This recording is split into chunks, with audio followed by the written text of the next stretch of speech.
So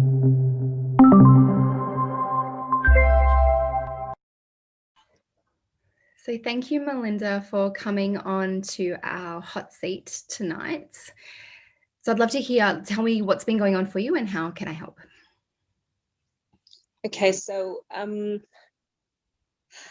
am now 38 years old, facing the big 40 soon. And I feel like, as far as I am in my career in terms of getting the qualifications I have as a financial planner, I have a huge block when it comes to being able to approach people, especially those who are degreed and who at my age have already gone quite far in their careers, and also older people, to be able to sit down and talk to them about their financial planning. When professionals or successful people do say no to me, it knocks me so down that I actually don't have the courage to pick up the phone again and prospect anymore, even though I have the knowledge and I have the experts to back me up. Yep. I just feel so worthless because I'm intimidated by them. Okay. So would it be okay while we do the session that I take notes, just so that if there's something that pops into my mind, I think, oh, definitely, I'm just going to take the notes down as we work together. Would that be okay? Sure. Okay. Yeah, that's fine. Okay. So you're a financial planner. You want to be able to build your business and to be able to call people and speak to them. But one thing that blocks you from being able to do that is the feeling intimidated or challenged by the people who have degrees, and you struggle if they say no, and you've attached somehow that it's you don't know enough to them saying no, and then it brings all the feelings that come from that. That's it. And then, of course, the assumption for me is that if they've been, they've probably had other financial advisors who've got a lot more experience than I do. And so how do I measure up to that? And be able to, I believe that I can provide them with a really good service, but I feel intimidated with the idea that they've spoken to more experienced advisors, Okay. So it really frees up. Okay. So I want you to, we never have a fear of something without having a moment in our past where we have spoken to someone with a degree and they have said no, and that's been challenging for you. So I want you to scan your past and your experience, and I want you to go to a specific moment where and when you perceived someone to know more than you did, and it stopped you from, speaking, or it stopped you from, that moment. Okay, so straight away, what comes to mind? Okay, so my daughter was very ill. The one that passed away, she was incredibly ill, and I was a practicing Jehovah's Witness at the time, and we did not receive blood transfusions. I don't know if you know that, but we wouldn't accept blood transfusions. But she needed a blood transfusion according to what the doctor said. And so I was barely 26. My hubby and I were sitting in there. I was working for the bank, and we were sitting in his office, and he asked us what careers we have. And I told him I worked for the bank and my husband was a fitter and turner. And so he sat there and he said to us, "I'm the expert here. You know nothing. What do you think you can tell me? Who do you think you are? You're just a banker and you're just a fitter and turner. I'm the expert here. You've come to me." And, I think that's exactly what came to mind now, that I felt so inadequate. I didn't know anything medically. And if I think about it, Tanya, it's the doctors that I actually have the most problem with approaching when it comes to financial planning. Yep. So I want you to go to that moment. I want you to get it really present in that moment. Where were you relative to this individual? We were sitting across from him in his office in Sunninghill Hospital in Johannesburg. Yep. And it's just your husband and you in the room with him? That's it, yes. Okay, great. So we're going to have a look. In that moment, if he had said, what would you perceive to be the inverse or the anti action of that? So instead of him saying, I'm the expert, what would be the opposite of that?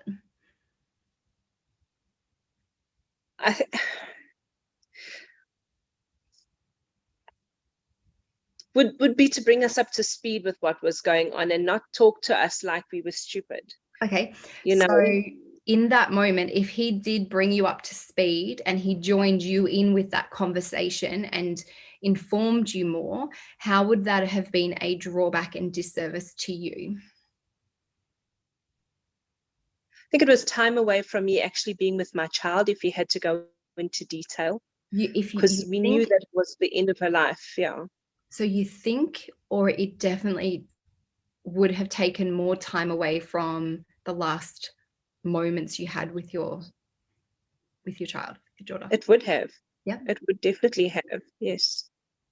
And also, so I just want you he to, built in us this. Okay. before you go there, I just want you to sit with that for a minute and just see that he would have taken up more time and therefore had less time with her before she passed.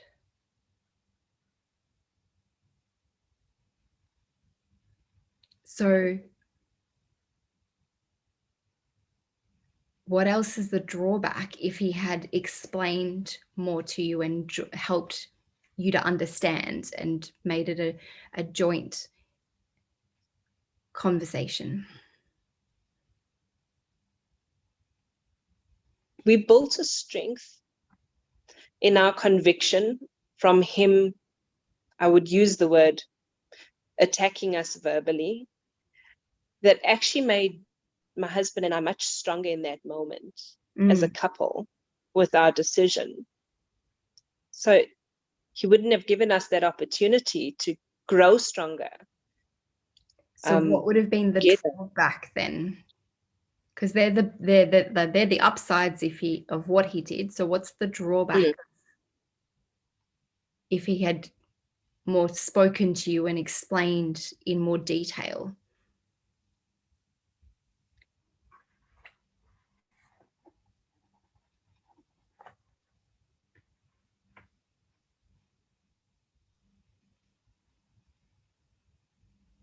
So we can look at it in terms of, then we can look at it the benefit. So you perceived him to attack you verbally, you and your husband verbally. How did that serve you and your husband?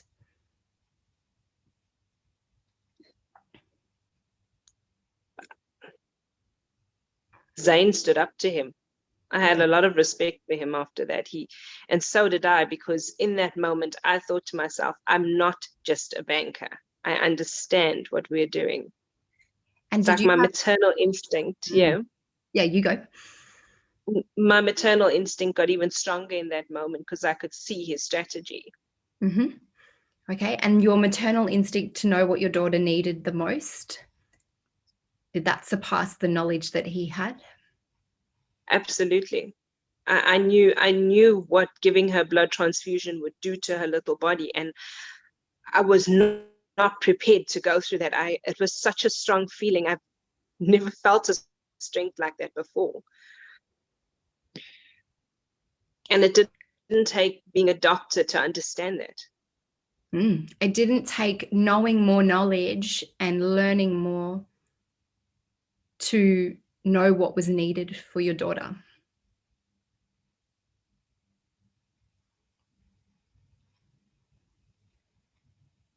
Because there's not just book knowledge, there's like another level of knowledge that we have awareness to. And that's the knowledge Absolutely. That you're speaking about. That's it. I knew it. There was no way that I was going to do that to her little body. And him coming at me like that made me even like more determined.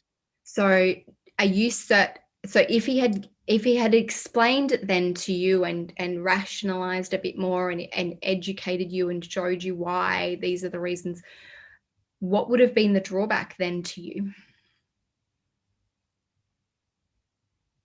Well, the first thing that comes to mind is that we might have given in and allowed them to do that. And the knowledge I have about how babies suffer, I would have made her suffer more than anything else instead of just letting her go.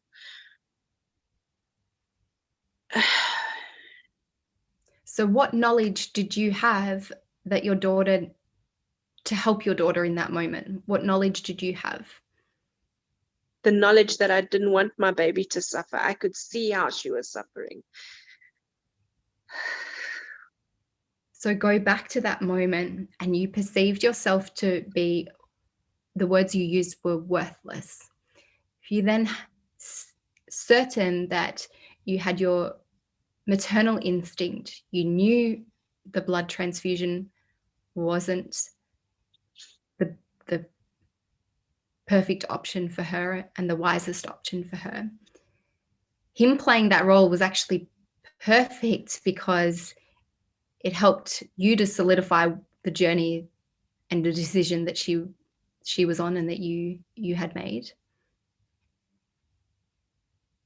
And you had knowledge about what was best for her beyond what he knew. That's it. Yeah. And when we spoke to another doctor after that, he actually said the same thing, that the blood transfusion, he actually assured me the blood transfusion would have been worse, made her worse more than anything else, which was barely 2 kilos, you know. Mm-hmm. So I knew wow, okay. You confirmed and you knew you had made the best decision for her. Yep, absolutely. Okay, so if you go back into that moment now, the tell me what comes up for you now. Sitting there with your husband, both of you on the other side of the desk, you've got the doctor on the other side.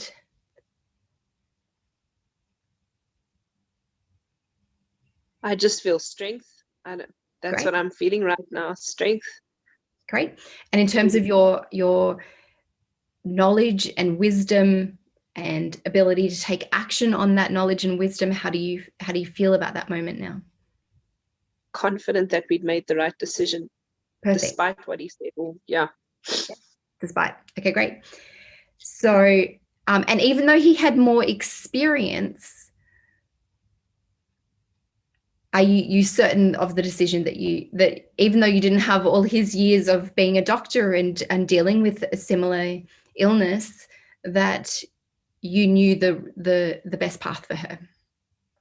Absolutely. So is it possible then knowing more doesn't equate to knowing the best path for that individual in that moment? Yes.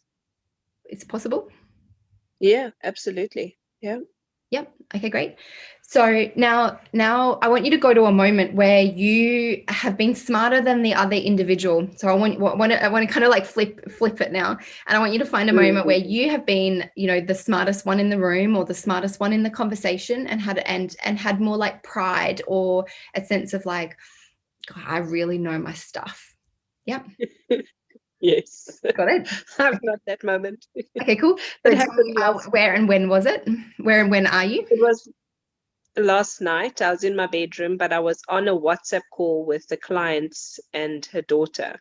Okay, great. And yeah, and video, just audio? Video. Video. Okay, great.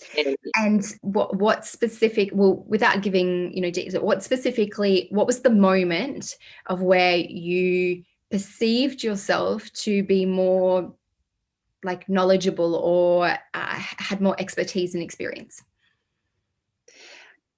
Yes, I can see that. Yeah. I actually said to them, well, I'm a qualified financial planner, so you're in good hands. Okay, great. Okay, great. So first of all, let's look at the client. So the client and the daughter. So let's look at them specifically. How is it a drawback to both of them that you were more qualified and more experienced than they were? Well, they put blind faith and trust in me. Okay. And as a financial advisor, when your clients are putting blind faith and trust in you, what's the drawback to them? They they don't know if I'm telling the truth. Mm-hmm. Well, I am. I mean, I was, but I understand. Yeah. They just trusting, blind trusting without questioning. Yeah. And it actually turned out that in that moment, I had given them the wrong information when I went back. Yep. And I felt like such a fool. Okay. It's a part of our learning journey. So come back again. Then what else is the drawback then? What's the drawback to them that you're the expert, you know more in this particular area? What else is the drawback and cost to them?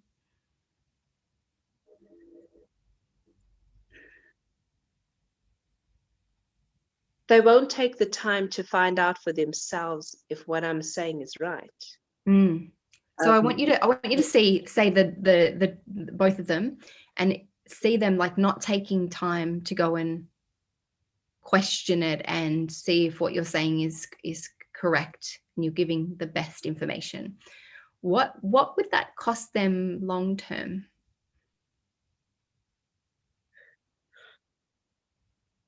Well, if they don't get the right information from me, they will lose money. Yeah. Or they could get a very nasty surprise a few years down the line and they've lost money. And if they blindly trust you, would it also mean they potentially might blindly trust anyone? Yes. Or maybe Yes. not anyone, but like more people. No, that's true. And they have been in that situation before. So yeah, it is a drawback, big time. Great. What else is the drawback to them when you have more expertise and experience in financial advising than they do? I'm then the one in control of their finances and they are not. Yeah. And the whole point, yeah, that takes their power away. Say that again. Wow. Okay. It takes their power away. Yeah. Financially. Sure. Okay. Okay. And why did you get into becoming a financial planner? To empower people financially. Oh, yeah. Okay, cool. Okay, cool. So, and that's a big one then, because then if they're robbed for their financial empowerment and they're which happens for a lot of people with financial planners, like, well, you just take care of it. You just deal with it all. You make all the decisions. You just tell me what to do. I don't want to know anymore, but you just tell me what do I need to do, and how do I grow my wealth and manage my money. Whereas what you would love to do is more empower them in making their own decisions. Exactly. Okay, great. That's the So are reason I you got certain into that it. there's a cost then to being the expert and having more experience when it comes to a dynamic between you and the client? Yes. Okay, great. I'm also seeing another side to it as well, that they become so reliant on me that it takes away my concentration from the other clients that need me too. They become demanding. Because how is your business scalable when you have, you've got that couple, and then you have the mother, the couple and the daughter, and then you times that by 10, 20, 30, 100. Well, how do you create a business when you have so many people just needing from you? Sure. So Okay. what's the drawback to you then when you say that you're the expert and you're the most, you've got, you're in safe hands and you're really experienced? What's the drawback for you? I create these expectations and then I feel the pressure to not make a mistake. And if I do make a mistake, I beat myself up. I don't give myself permission to be human. Yeah, because you set the bar so high. It's like, I'm amazing. This is what I'm good at. This is how amazing I am. And then they're also expecting that level delivered to them as well. Yes. And then when things don't go the way I need them to because of outside influences or myself, I make mistakes.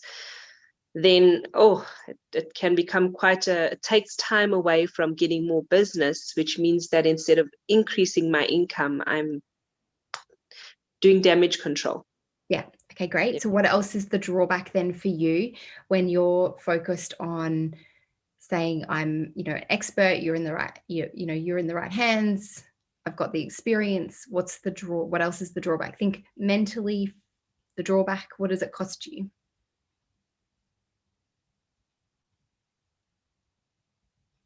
I won't be able to relax or have downtime because I'm constantly thinking of how to fix client problems, how to better serve them, so that I don't actually get a chance to relax. And I've had that where I can't sleep.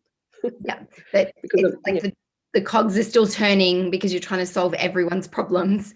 Yep, exactly. As opposed to empower them to solve their own problems.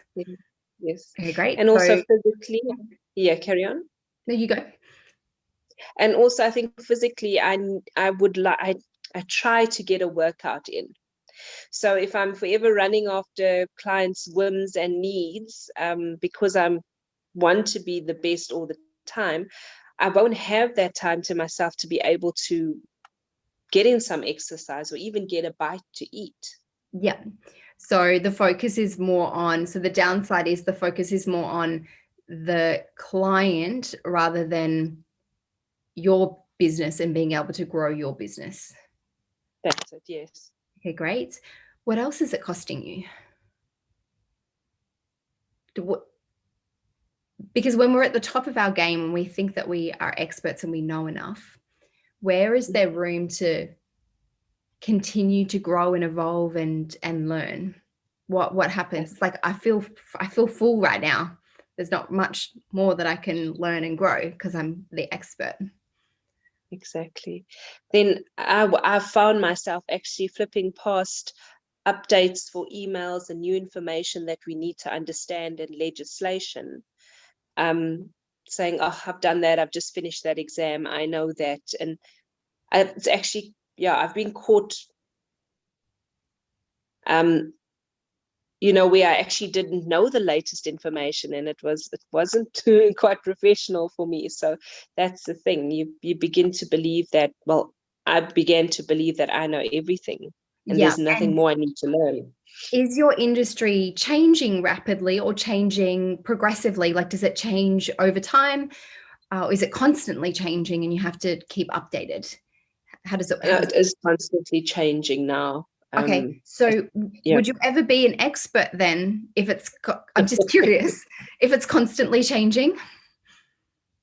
No, there are a lot of things that are principles that will be there, but in terms of legislation and the changing, even the target market I have is changing. So I won't ever really be an expert. Okay, cool. I've got to learn. So I want you then, so you can see then there's a cost then to saying you're an expert. Like there's a downside. There's benefits to being able to say it because it gives you leverage and it makes people feel a little bit more comfortable that they're being taken care of, those kind of things. But there's also a cost and downside to it as well. So now I want you to go to a moment where you're with one of these people who have a degree, they're smart, and you perceive yourself to be less of an expert than they are. Yep. Yes, do you have someone in mind? Yep. I do, yes. Okay, great. And so where and when are you when you met them? It was during the day. It was an ex-mentor of mine, who is like a millionaire and an expert in her field. She's like the best real estate professional in the city. Okay. And we were having a discussion of, Okay, you've got that. I can see it. And did she say yes or no, just out of curiosity? Because it was one of the things you first said in the very beginning was that when they say no, did she say yes or no to your service? She said no. Okay, perfect. No, she said no. That's what I was just hoping that we would get a moment where they also said no as well, because it's perfect. Okay, great. So in that moment, so I want you to get really present in that moment, and the moment where you perceive to know less than she did, or you were, she was like way further on in her career. So I want you to find that moment in the time frame that you had with her. Okay. Right, I'm there. Okay, great. And so where is she relative to you? Like, paint me a picture. Okay, she's sitting at her desk and I'm standing up, and her personal assistant is to the right of me, also at her desk. Okay, and great. we're talking. Yep. Okay. Did you say you were standing up or are you sitting down? Yes. Standing I up. was standing up at this But time. she's sitting down. Yes. Okay. So in that moment, how did it serve you to, well, hang on, let's just get clear first. In that moment, what are you perceiving about yourself relative to her? In that moment, I felt like I didn't know enough to give her the advice she needed. Okay, great. Because she had just said to me that she had spoken to another advisor. Okay, so it was in that moment when she said, I've spoken to another advisor, was when that moment was the moment you minimized yourself relative to the other advisor and also relative to her, just trying to, yep. Yes. So it was like a double minimizing. Okay. That's it. Yes. And okay, great. So, and what did you perceive the other advisor to have that you didn't have? A lot more knowledge. Okay. Yes. Did she say anything to indicate that they had more knowledge, or she only purely said, I spoke to another advisor, and in that moment you thought, oh, they already have more knowledge than I do? She said to me that she had spoken to the other advisor and he had done a lot of work on the query she had. Okay. And he'd come up with a different answer to what I did. Okay. Okay. And it was in that moment then you perceived to have less knowledge? Yes. Okay, great. So first and foremost, why did you not want that lady as a client?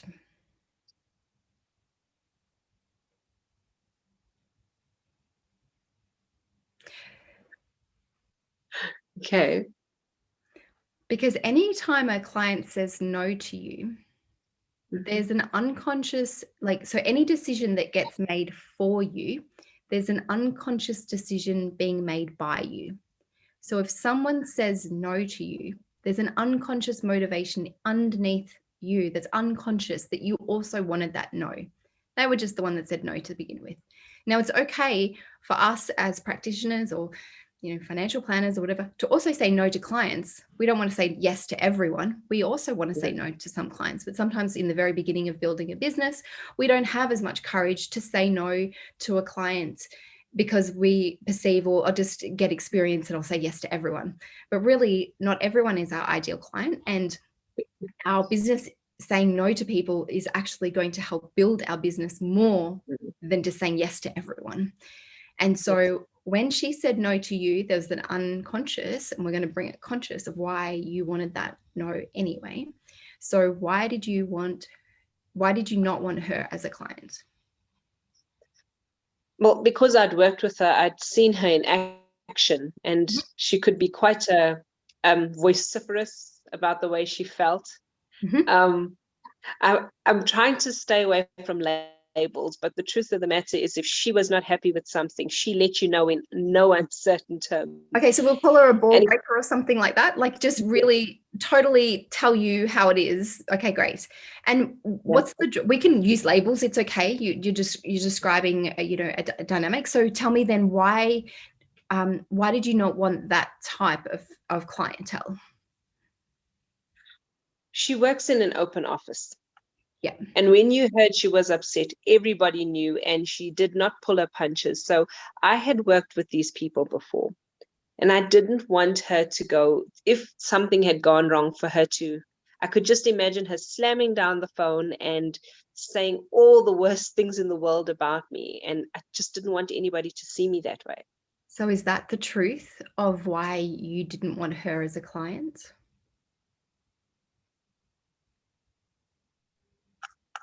Yes.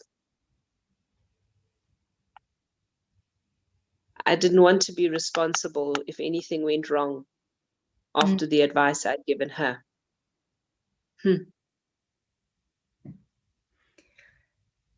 So then come back. That's the question you want to ask. Every time someone says no to you, you want to ask that question. Hang on, why did I not want them as a client. And you want to, you know, you might want to find 5 or 10 reasons why, but there'll be some that kind of go, whoa, that's a bit much for me. That's, now I see my unconscious, now conscious motivation, or, you know, dynamic that I was also playing in them to say no. Yes. So sure. Okay, that's very useful. yeah. So if we go back to that moment and you perceived to not know enough, how did it serve you in that moment, not knowing enough? When she explained the other person came up with a different answer, had more experience than you, how did it serve you in that moment to perceive yourself to not know enough, or that they knew more than you? Mm-hmm.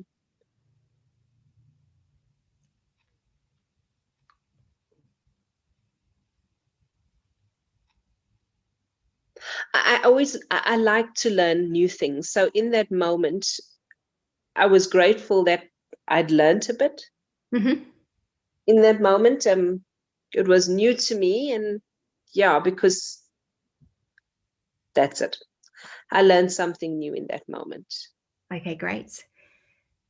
And what was the benefit? What that little part that you learned, how is that going to help and serve the next client that you work with?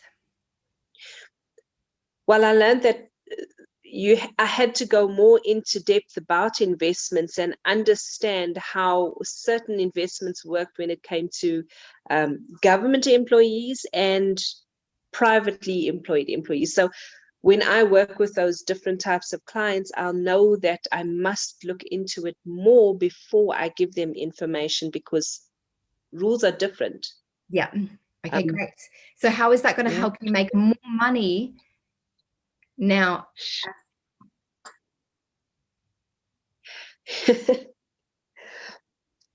I specialized in retirement planning, Mm-hmm. which is exactly where government employed and privately employed people, there's a difference.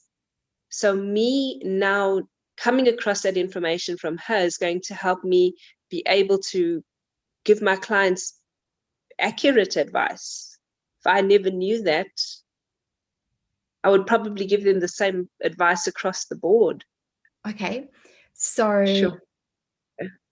even though you didn't make money in that moment, you're still making money from that conversation long term. Absolutely. Yes, because pensions is really where we get the most commission and the most long-lasting commission, really. So that's big for me. Mm. Sure. Okay. So really, her saying no is also pushing you more into the direction that you want to take your business anyway, and also giving you that extra bit of information to help you. Yes, definitely. So is Sure. maybe part of me. So is maybe part of the dynamic, if we go in going, I know enough, we might miss information that someone could give us. Like that bit of information is gold for you now to be able to change the way that you do business and help more people as a result.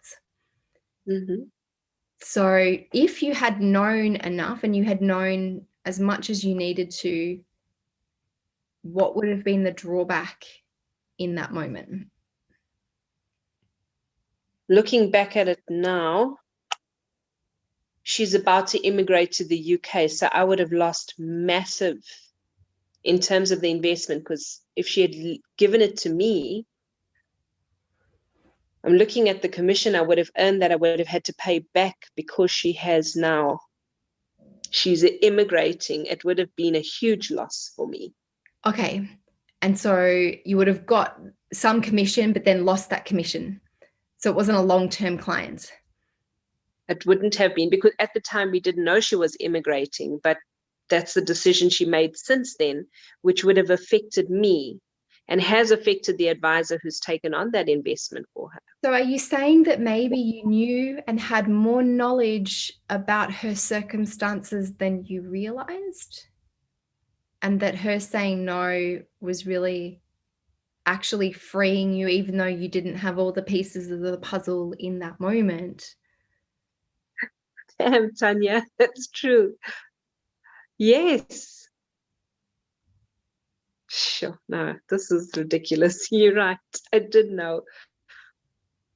Because sometimes Just we don't give credit to knowing the stuff that, like, what our intuition helps us know, or what we just have this like innate knowing about something, but we don't know why, we don't know how.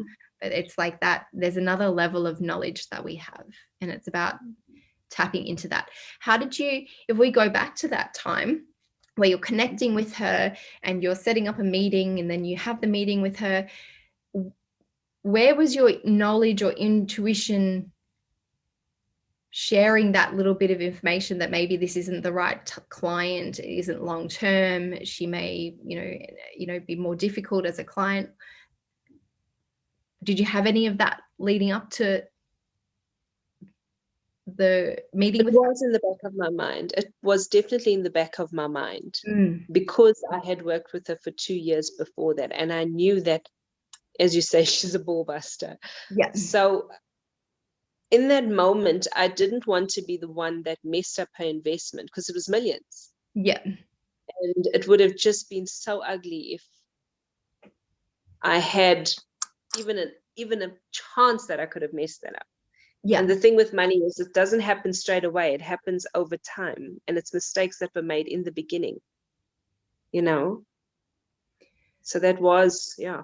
So that was on your mind more, and then to not want to land the deal to begin with.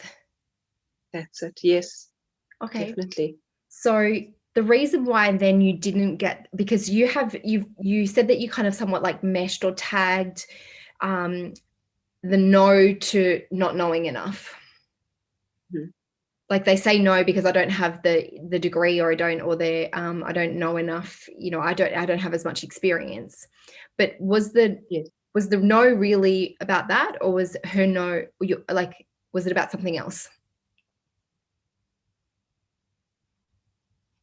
I find that particular client to be a very complex lady, and also, and I also see her as incredibly intelligent, and I just didn't want to look like a fool in front of her. That's the honest truth. Okay. And if I made a mistake, yeah. Okay. And so where do you hold your intelligence relative to her? So her intelligence is in one area. Where is your intelligence like hers? Her ability to interact with people and think on her feet. Yep. I can see that in myself. Yep. You've got the same. Absolutely. I actually wanted to do like a Demartini method on her, because I admired that about her, and her eloquence, the way she can reason with clients is something I really admire in her. And I've seen it in myself, but also that she's so straightforward. I need to find, well, okay, I can see where I have it. I'm seeing it now.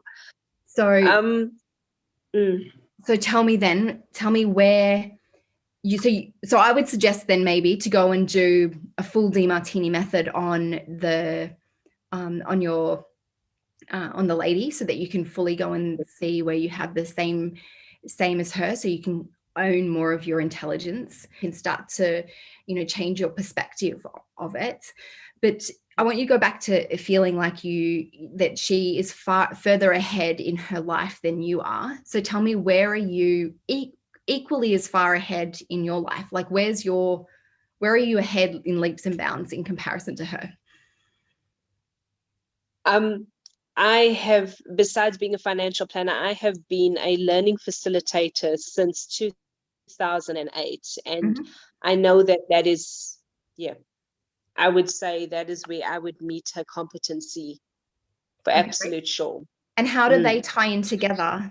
How do those two parts, like the financial advising and the learning facility, how do they tie together? It's easier for me to explain things to clients and be able to understand their reactions. I can gauge their understanding, and know where I need to explain things more, or where they understand it. And it also makes it easier for them to feel comfortable with me when they have to ask questions, because I let them know, look, whatever you need to know, please ask questions. I have the patience to understand exactly what, the questions you ask. So It sounds like it's it's more also you're. about, It sounds like carry you're on. more the personal financial advisor. That you've got your Yeah, personal skill. It's not just about numbers and figures, but you have the personal soft skills to be able to take them on a journey together. that's it. Yeah.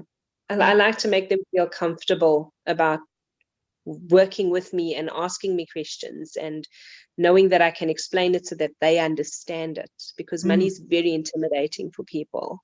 Yeah. So, and is that your expertise and your genius where you thrive in and you love? Yes, absolutely. Okay. And so maybe it's about expanding more of that and integrating more of that together in the practice that you do.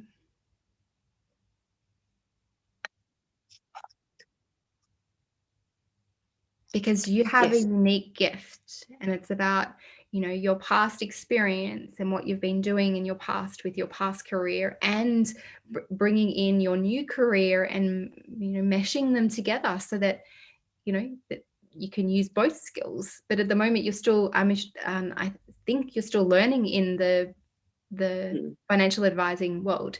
So you can't, and like how many years have you been doing that financial advising for? This is to my third year now. Okay, great.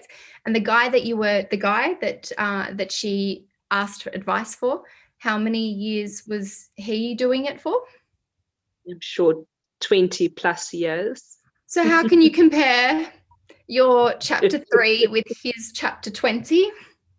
It's a little unrealistic. Absolutely. Okay, cool. So maybe we backtrack and have a coffee with this guy and ask him where were you at with year 3 of your business, just so you can get a better realistic gauge. It's a good idea. Yeah. So, because what's the drawback when you compare his level 20 with your level 3? Well, that will do nothing for my confidence. Yeah. Absolutely nothing, because exactly, it's very unrealistic that I would expect to know as much as he does or to be in that level at the moment. So what are you doing then? Because you want to have a plan. Like if you want to get to become knowledgeable and you want to learn more and you want to upskill, you want to have a plan. And, sometimes with our degrees or our education, we don't know anything with our degree and our education until we actually start practicing with people. We might get a piece of paper and we get a degree, but we don't know anything until we actually start working with a client and we start doing one-on-one sessions with them, or we start having conversations. That's where all your learning happens anyway. The piece of paper is just a little credential that you move forward. So as soon as we get a degree, we have to put a pathway or a learning pathway forward to go, well, how am I going to continue to upskill in what I know so I become more and more of an expert?